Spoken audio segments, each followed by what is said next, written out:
हरिः ओम्। अथ साम्बकृतं सूर्यस्तोत्रम्। साम्ब उवाच यदेतन्मण्डलं शुक्लं दिव्याह्यजरव्ययम् युक्तं मनोजवैरस्यैर्हारितैर्ब्रह्मवादिभिः आदिरेष हि भूतानां आदित्य इति संज्ञितः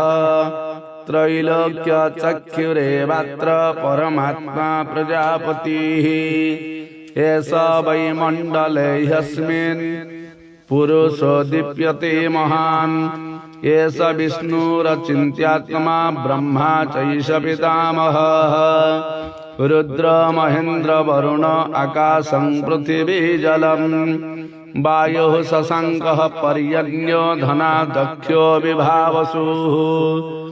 य एष मण्डले ह्यस्मिन् पुरुषो दीप्यते महान् एकः साक्षान् महादेवो वृत्रमण्डनिभः सदा कालो ह्येष महाबाहो निर्बोधत्पतिलक्षणः य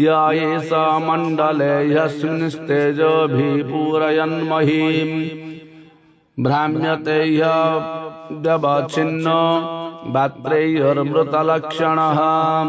नातः परतरं किञ्चिज्जतेषा विद्यते क्वचित् पुष्णाति सर्वभूतानि एष एव वसुधामृतैः अन्तस्तानमेच्छदा जातीयांस्तिर्यज्ञोनिगतानपि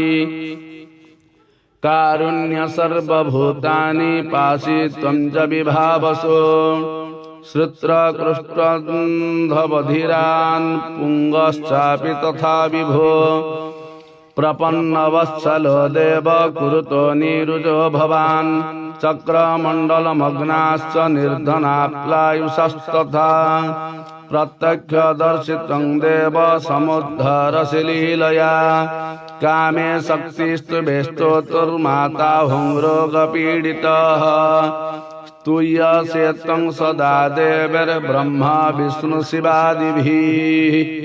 ब्रह्मेन्द्र सिद्धगन्धर्वैरप्सुरभिः सगुह्यकैः स्तुतिभिः किं पवित्रैर्वा तव देव समीरितैः यस्य ते ऋग्यजुषाम्नात्रितयं मण्डलस्थितं ध्यानेनात्मं परं ध्यानं मोक्षद्वारं च मोक्षिणाम् अनन्ततेजसाख्योभ्यो ह्यचिन्त्य व्यक्तनिष्कल